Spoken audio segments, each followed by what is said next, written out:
Can you name all 7 of the ancient wonders of the world? Most people probably can't. Maybe they can name 2 or 3. If you're given the pictures like up here, maybe you can. Here, I'll try to help you out because some of the pictures are confusing because some of them were made, like the one in the top left about the pyramids, by people who weren't even actually looking at it and they were told about it later. And because of their destruction, we don't actually have accurate depictions of a lot of these. So in order top left going down, we have the Great Pyramids, but that looks like one with an obelisk, and if you look, that one is extremely tall. Well, it's going out of the screen just a hair, but there's also a tunnel running in it. It looks like a railway tunnel. Yeah. A lot of people working in the yard there out in front of it. There's no Sphinx showing up or anything either in the picture. The next one on the right is the Hanging Gardens of Babylon. Next one bottom or below but left is the Temple of Artemis at Ephesus, or Diana, Inanna, and so on.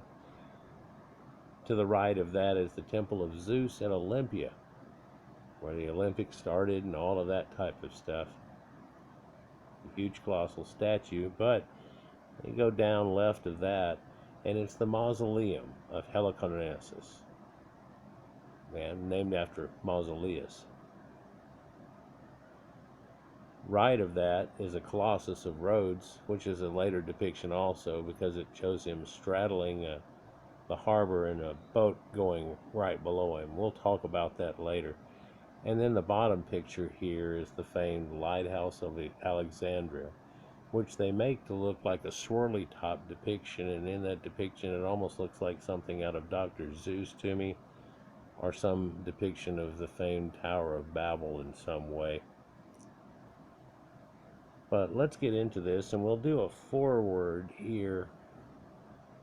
And I was going to do it off another site, but it kept having commercials come in, and they wanted to reset and reset, and I'm not going to try to put y'all through that, or myself to try to edit all of that out.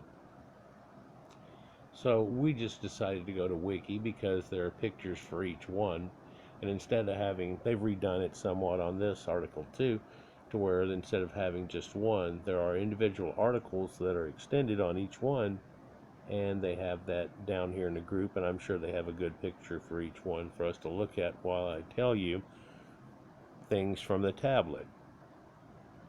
So I know it's been a while since we've done a Tales from the Tablet. We've done Tales from the Fireside, where I talk about folklore and things like that that go with Dungeons and Dragons, but in the Tales from the Tablet, we're really looking back at mostly my old tablets, and that I had written notes or things in or something, or sometimes they're inspirations for videos that I do and so on like that. But to read directly out of the tablet or do something like that, as a Tales for the Tablet, it's been a year and a half since we've done one, and so let's get into this here. 7 wonders of the ancient world. My quick foreword are: there are many colossal and intricate monuments that are not on the list, but in a modern day we have our own trilithons of Baalbek, Stonehenge, Göbekli Tepe, Antikythera mechanism, Library of Alexandria, etc. Now, I have to mention that most of this was actually written back in like 87, but I've written in here, whenever I went over this before I did this, Göbekli Tepe, I think it's written in here twice, but there are 12 pages worth of stuff that I wrote because I got on a roll, and I believe it was originally inspired somewhere around 87 or 92 by watching an In Search Of program with Leonard Nimoy. And after having some studies, I put it all together. I have very few of these tablets left of the older time, but we won't get into why and what happened there. So that's my opening. Here's theirs. The 7 wonders of the world, or known as the 7 wonders of the ancient world, simply known as the 7 wonders. back then because they weren't as ancient, or at least most of them, and the pyramids already were, but it's a list of remarkable constructions of classical antiquity, given by various authors in guidebooks or poems popular among ancient Hellenistic tourists. Although the list, in its current form, did not stabilize until the Renaissance era, the first such list of the seven wonders dates from the 2nd to 1st century BC, and the original list was inspired by innumerable versions through the ages, often listing seven entries. Why seven? We'll get into that in a minute. Of the original seven wonders, only one, the Great Pyramid of Giza, the oldest of the ancient wonders, remains relatively intact and lost its outer shelling that they talked about having put onto it. The Colossus of Rhodes, the Lighthouse of Alexandria, the Mausoleum of Heliconasus, and the Temple of Artemis and the Statue of Zeus were all destroyed in one way or another. The location of the ultimate fate of the Hanging Gardens are actually still unknown, and there's speculation that they may not have existed at all, or in the places that people put connections to. So why a list of seven? That's odd. Well, of the seven, like we said, 5 are more modern Greek creations, 2 are from the ancient Near East, the pyramids and Hanging Gardens of Babylon. But why is it 7? Well, 7's a sacred number, and it's known as the godly number, and the number of completion, as in 7 days of creation, etc. And then on the page it says, see list, see 2 pages back for a list. Well, looking back a couple of pages here, it just says sacred 7, and then down the page is a list. I'll read some of them to you to show you one or another reason why 7 is important. The 7's always been lucky. You always hear about that. 7's lucky, 13, so on. But 13's unlucky, 7 is. 7 chakras, though. There's 7 sacred sages, 7 days of the week, 5 visible planets, the sun and the moon, and we still have that today with gods and goddesses that were hooked up through that. Quite a few of them are pagan, aren't they? 7 days of creation, though, 7 tablets that go along with that with Gilgamesh, 7 candles of the Jewish menorah, 7 deadly sins. Have you ever heard about any? There's also man has 7 virtues and 7 vices. There's 7 paths to heaven in Egypt, and 7 heavenly cows that are spoken of, 7 parts of the world in the Rig Veda, and Sinbad sailed the 7 seas. There's 7 heavens in Judaism, if you aren't aware. There's 7 times around pilgrims pilgrims circle around Mecca to go around the Kabbalah, and then whenever they go to Mecca, they go around 7 times. 7 main islands of Atlantis were spoken of. 7 was sacred to Mithra and Rosicrucians. The G of the Freemasons that you see on the symbology in the rings is the 7th letter of our alphabet. 7 is an alchemical starting point. The joining of 3-sided pyramid and a 4-sided square, which would be the male and the female respectively, and in correlation, a 3-sided pyramid is 3, but a 4-sided square equals 4, and in doing so, we've come up with 7. 7 is a perfect number, and it's the number of creation. Why? Well, we just talked about that. A male and a female get together, and there's some type of godly thing that goes on because you create things. It's amazing. I don't know if you've heard about it. 7 is the number of perfection in Greek mysticism. 7 is said to be the first principle of things in Pythagorean mystery schools.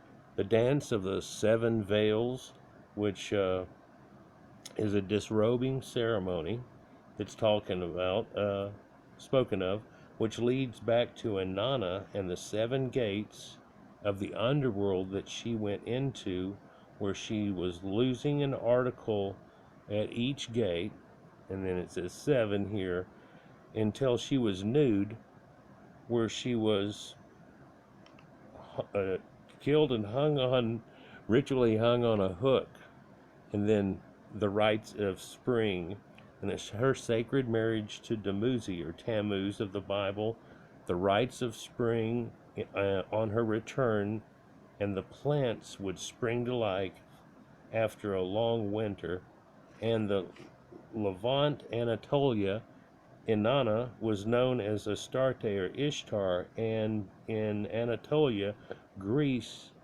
Dumuzi was known as Adonis, the fair young man who earned enough love to win the heart of Aphrodite. Adonai is the replacement word in Scripture for the unspoken name of Yahweh, whose letters are symbolic as he is, as she was, symbolically as the letters for one for each word. Revered, the Christ resurrection is actually a retelling of the Tammuz myth, where Tammuz is a month still on the Jewish calendar.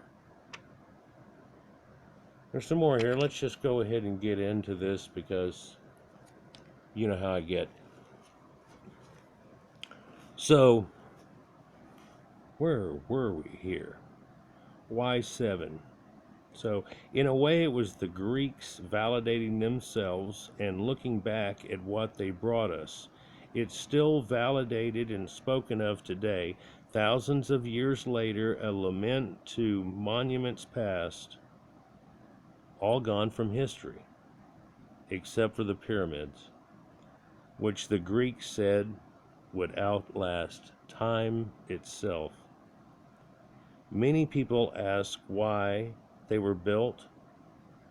I believe that one of its purposes were to simply leave a mark on this planet for the likes of which had never been seen, so that for generations and eons of time would pass, but all would remember them, and that there were a great people once that showed the world capabilities if they were united.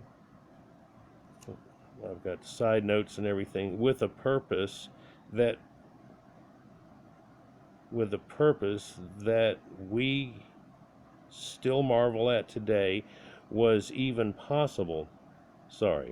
A sign of the prowess and capabilities, ingenuities, sacred geometry, marrying of the heavens and the earth. Each of the 7 has a unique moment in history. Each has a legacy to tell. Maybe I ought to start reading this more like a script instead of trying to read you back something that I wrote long ago. What did I just drop here? Oh, my pen. Might need that to point some things out here. The pyramids show a level of sophistication and knowledge. Well, let's go to a pyramid picture for everybody. Well, first let's look at a few things. Here's a picture of where all these things are.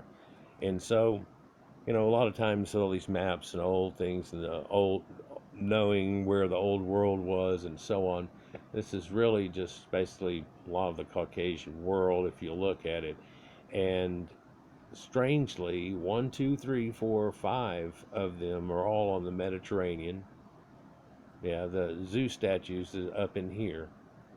It's more like Mycenae and stuff, but then over here on Anatolia there are 3 of them, not too far apart, and really this one should be over here a little more. But then we have the Hanging Gardens of Babylon and Alexandria Lighthouse, but it's out on the Delta, and of course that's again on the Mediterranean, and then the pyramids that are here.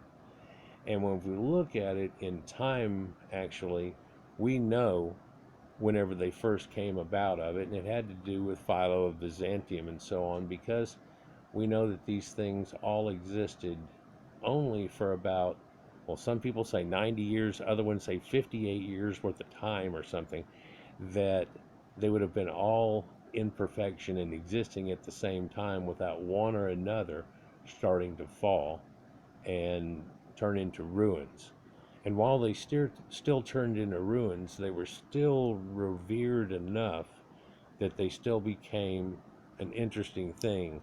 Here's another topic for the beginning of this, because this is kind of the first ancient bucket list. Yeah, whenever the Persians and Greeks were all getting back together and back and forth and everything that went on before the time of Alexander, even, there were marvels of the ancient world that merchants and people would tell everybody about. And so, because of that, they heard ancient tales. Some of them were far-fetched. A lot of them seemed to be spread by those damn Phoenicians. It was once said famously, or infamously, whichever way you want to look at it, that could you trust the word of an ancient Phoenician? And they go, oh yeah, some of the time. So, about some things was another statement, but when we look at this, I can't get the bottom of it to go down like it should to show it. They're showing the size of me here in the with the temple or the mausoleum versus the pyramid and its size and everything. And these really weren't necessarily about size, but they are accomplishments in building, and most of them are related to size. But something like the mausoleum isn't really necessarily so much. And we talk about a statue, and one of these statues was gigantic, but the other statue was much smaller, of Zeus even, and it looks like he pales in comparison. But he has a size ratio that's definitely important in this whole scheme of things, and goes with the 7 that goes with the whole thing. In fact, a lot of these do. And by themselves, they probably stand alone and deserve their own video, and then just say this is one of the 7 wonders of the world. But we're just going to go through what I have written on each one of them. Some of them are quite lengthy. I have like 12 pages I went off on, and if I don't start, I'll never start. But I wanted to give you that representation there, and we'll look at the Great Pyramid here that you're looking at. A lot of these stones in this corner here have been stolen. Yeah. And a lot of people don't realize it, but I believe, yep, this is that corner here where the first 2 rungs of it here, no, this is not the side. On one corner of it, the first 2 rungs that are going here are actually built out of bedrock. Like you see right here where it's built up in this one spot, making up that shelf that these are on. And I thought it was, but then no, none of these are. But the bedrock gives the first setting. But once you come around the other corner, around the other side, you can see a part of it's done. And so this isn't the best corner to climb up. This is the second best corner to climb up. The best one would be either the one on the left of this right here. Yeah, I think so. And the sun's probably either, yeah, so it's probably the one on the left. It's a little more jaggedy looking whenever you look at each one independently from a distance. But then again, when you're trying to find a way up, it has some easier ways in it. This has somewhat of that, but of course there's probably some spots where it makes it pretty tough, and nobody wants to come tumbling down all the way the entire pyramid. So, the pyramids show a level of sophistication and knowledge.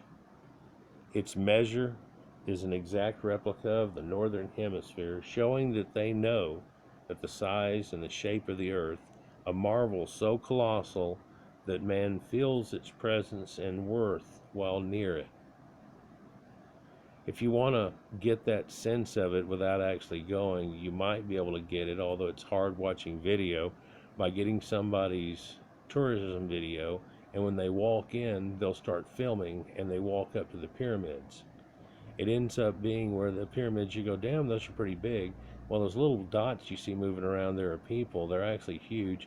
and it'll take them at least 10 minutes to walk up to the pyramid. When they finally get there, this thing is just colossal. It's overwhelming. The rows of the blocks are taller than the people. Like, you can see that guy standing there at the bottom right, and that first block set up on that first little dais part is well above his head. That block is the size of him. And there are hundreds of courses up the side of that thing to the apex. So when you get near it, though, you can kind of feel that, and you could see it if you watched a video like that. Much like the blue marble photo of Earth from space, and it gave us a line to the stars in true north with a precision not seen today. Now remember, these people were supposedly fresh out of the Stone Age.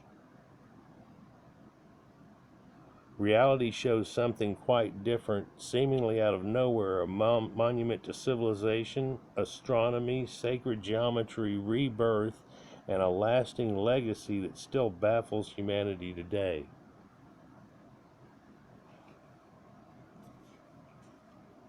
I'd say a lot of that stands up.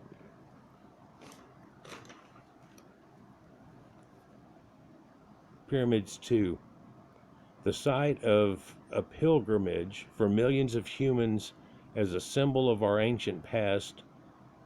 Many are now jealous of its existence that they never knew existed, and the knowledge of perfection used to make it, which it still reveals, a mystery with over 100 theories on its purpose or even construction methods.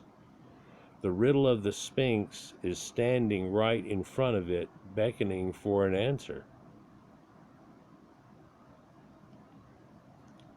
It was not slavery and tyrannical oppression that built the pyramids, but a togetherness and desire. Our only modern example of this might be the 1960 space program, with a well thought out plan, complete in every way before the first foundation stone was even set. Lots more could be said on it, but let's move on. And so here we go to number 2, the statue of Zeus at Olympia. Where are we at? 22 minutes? This is going to be a multi-parter. Your next part will be up here in your upper left-hand corner, but we're not going there until 45 minutes. And we'll register the next one. So, if we look at that, again, before we leave, here we have the statue of Zeus at Olympia, where the Olympics come from and everything, all that stuff. There it is, Athens and so on. And then the Temple of Artemis at Ephesus, Mausoleum, Colossus of Rhodes out here on the island, Lighthouse of Alexandria. All of those are on the sea, basically. Except for the pyramids of Giza, which we still have, and the Hanging Gardens of Babylon, which we've never found. But of course, here's a secret to that. Babylon's here. Well, they really kind of called the capital of it that, and it changed quite a few times. And if you look during that time, during what went on, and a little wishy-washy, it could be Nineveh, and it could actually be Uruk. Yeah, But some people even say that it was in the most ancient spot. And he had this wife that he was trying to please, and she was up here from the northeast. And people say northeast like Ecbatana or whatever. She's a Medes, which they called Aryans and stuff, or was she up from farther up? We'll get there though here in a minute. So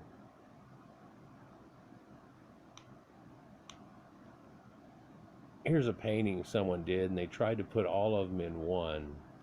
And just a quickie on it here. So apparently you're near Athens or someplace looking across, and if you're looking across the bay, you would be seeing the Colossus way back here in the background, and here's some of the other ones, but you couldn't fit them all in one. I looked for a second, I couldn't see the Great Pyramid, but then again, there are weird representations of each one. There's the Temple of Artemis, and so on, and they're kind of in place, but this is kind of one of those weird things, like a travel map. and it really isn't accurate at all. And one thing I noticed looking around is there's a lot of ships in the harbor that are all busted down. And there's this pilgrimage people coming in here, and a lot of them running down through here, but this guy here is pointing them out. The guy in yellow, he's kind of going, hey, over there. And if you'll look over here, and if you'll look out the left window. So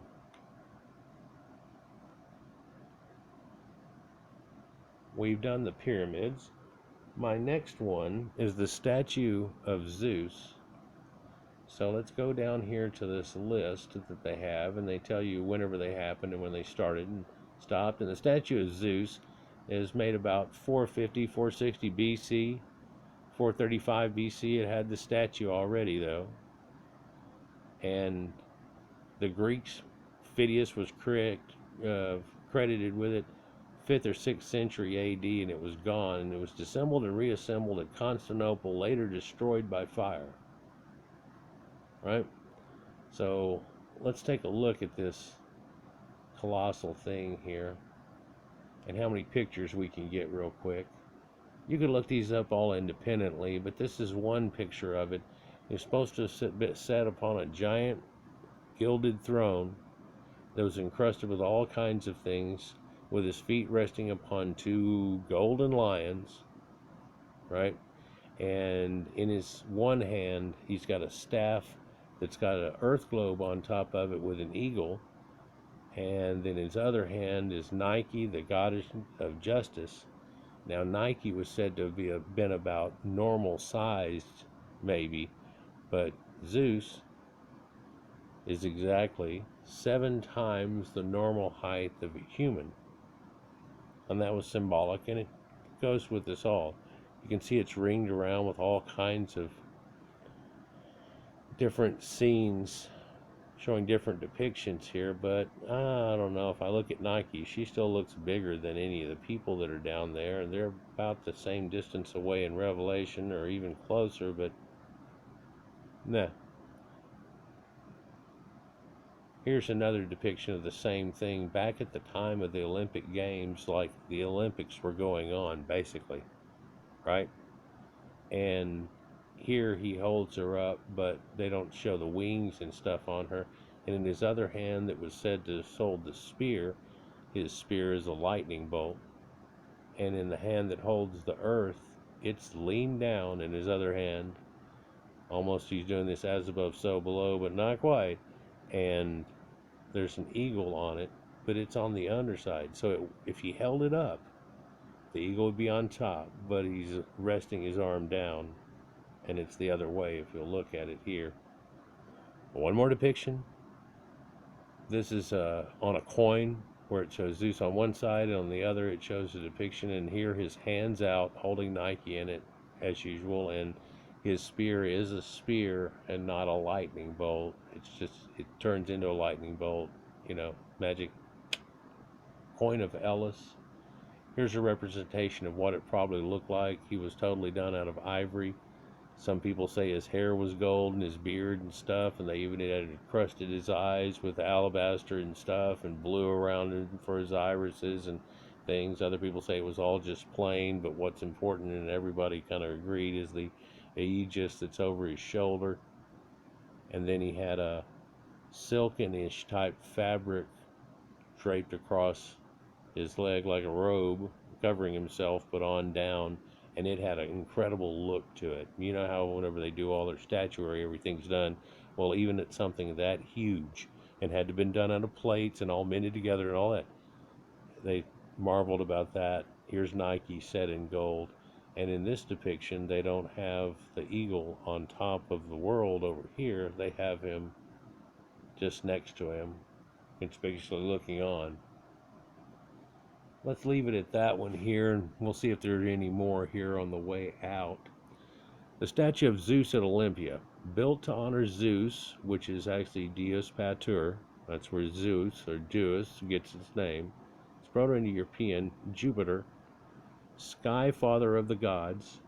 It's the place of the Olympic Games that still continue. Now, instead of people from the heralds of civilization, it encompasses the known world. Even third worlders and recent primitives are now involved, bringing out the best in all of humanity and togetherness where differences are set aside in the intense battle of sports and competition.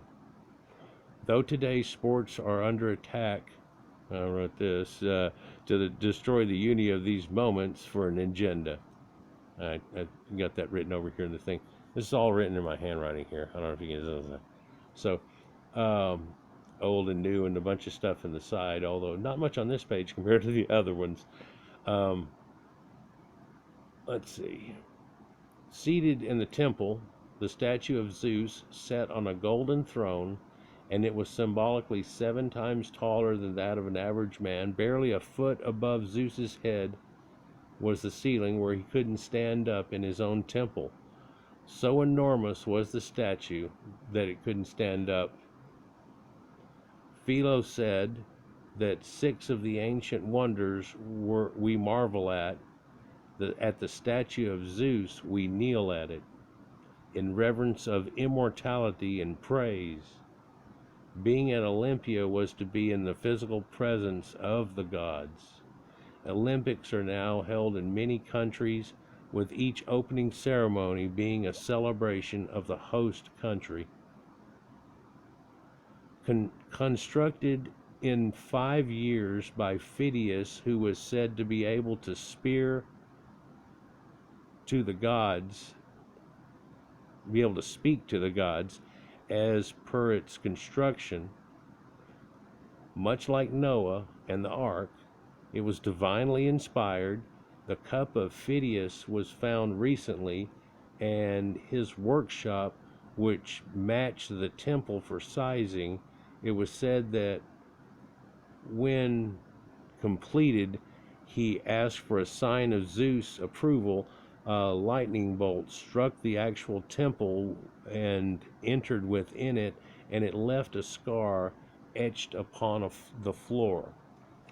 There's another telling of this that actually says that the reason that they built it there in the first place was that there was a sacred place there from before, and lightning had struck it. And they figured it's because they did something bad, but then that's after when Zeus took over, and they relegated it to the time of when Zeus came to power and took over and things. And then there's also this hint that that was built on because that was built because of this ancient site that someone had from before that time, and that the lightning had actually struck the foundation of it before, and that was the sign that, well, shouldn't we build the temple of Zeus right upon that? I mean, come on. And after he built it and put the statue in it, Phidias was said to have asked Zeus for a sign of approval, and within a short time, not right after he spoke, lightning struck the temple, came down through it, and put an etch marking on the floor right in front of it. And people used to say that whenever they looked. I don't know if it was a marring in the marble or what they could see, but supposedly it was there. This is looking up into the temple. Oh no, I'm sorry, this is Phidias's workshop. By the way, it was supposedly said that, like the, Statue of Liberty today and things like that, when they built it in pieces here in the shop, and were able to put it all together and knew that it all worked, and then take it out and put it into there and knew that it all worked in alignment. So that's pretty huge shop here. The statue was later desired by the Roman Emperor Caligula, but he was denied his prize when the men he sent to bring it fled in terror. It says 400 here. I don't know if that's how many people came to it. The statue laughed as they entered the temple, and they all fled. It only fell in 391 AD to Christianity. So I believe somewhere that I read in there that they had 400 people were the ones that were involved with it. So there's that other picture there in the timeline and where it fits on it. and there's the picture of Zeus. Now let's go back, and my next one is the Temple of Artemis at Ephesus. Now, that's Artemis, but they'll tell you it's also known as the Temple of Diana, and everybody knows that Artemis and Diana are hooked up with each other. I'm not sure if they went into it. I haven't even looked lately at these places, but or entries at Wiki, but a lot of them have been redone. Some of them are quite revealing, and some even have taken the wind out of my videos where I go, they're telling you is about this, but here's this, this, and this. Well, a couple of them show, hey, here's this, this, and this. Amazing. So here is a model recreation of the Temple of Artemis. And so one thinks about the Acropolis and the Parthenon and things like that, and you look at this temple and how gigantically huge it's built, the size of it, foundation alone. Each pillar is like 60 foot tall, which, hey, that's symbolic too, isn't it? They worked off the foot, set up to sacred geometry, and even facing the correct destination point. Let's get into this. My statements on that here were Temple of Artemis Diana at Ephesia. In Anatolia, sorry, it's got a scribble through it, modern day Turkey, Artemis is also known as Diana or Inanna, Ishtar, and Astarte, and Diana comes from Aryan Dia Anna. Inanna, Lord Anna, or Inanna would be Lord Anna. Venus. Built upon an already famous site, it was said that a comet or a meteor that struck the seaport at Ephesus in the 2nd millennium BC, like 2000 BC, and the grove of trees where it scorched the earth was called a hallowed site. It was said that the Scythian Amazons set up a temple in that sacred forest, and a female fertility cult of the sacred mother or mother nature and the grandmother of humanity. And I put grandmother and then did it again and in quotes, so I'm like, well, you know, set up for the grandmother of humanity. Or no, wait, she's also the grandmother of humanity.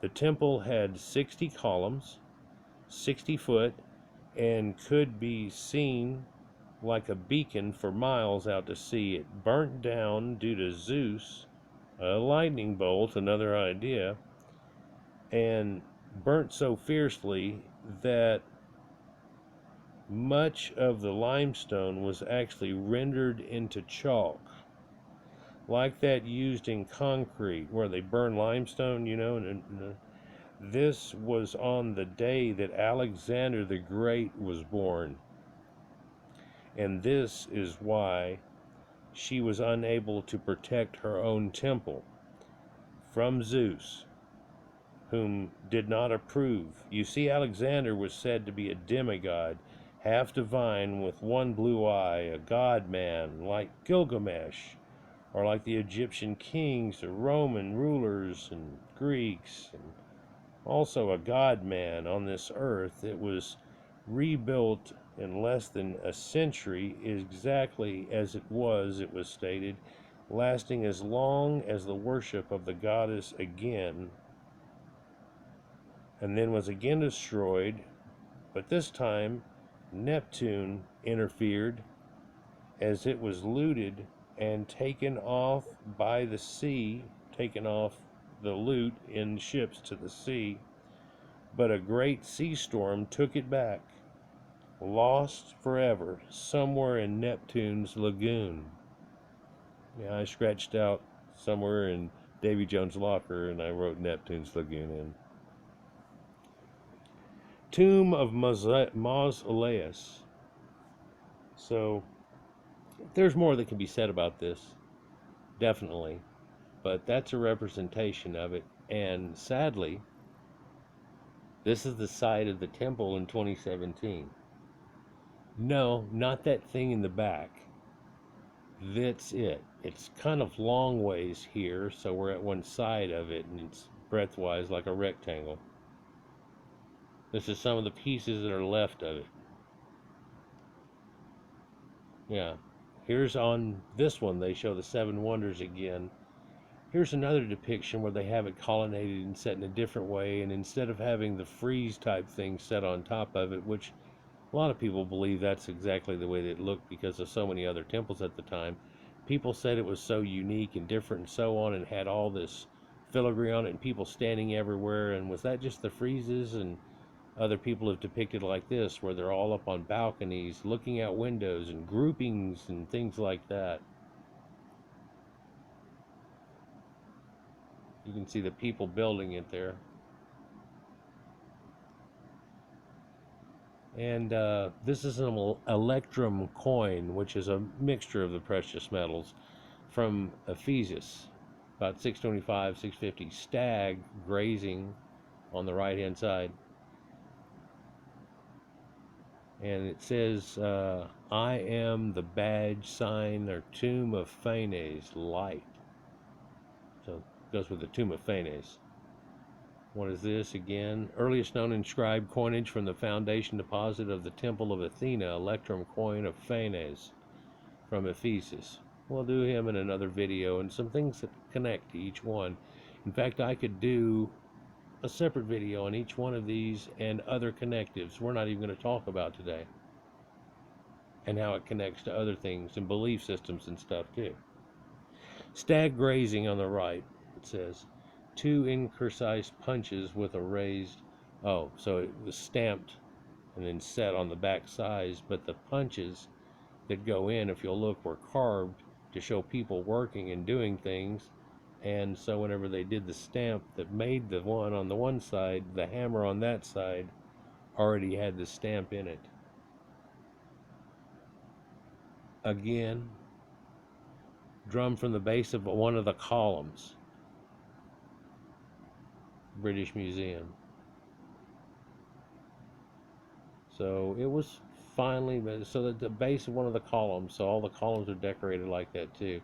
There's a layout, construction of it, but it was a re-layout that was done off of what was said, but in 1877, but like an architectural layout.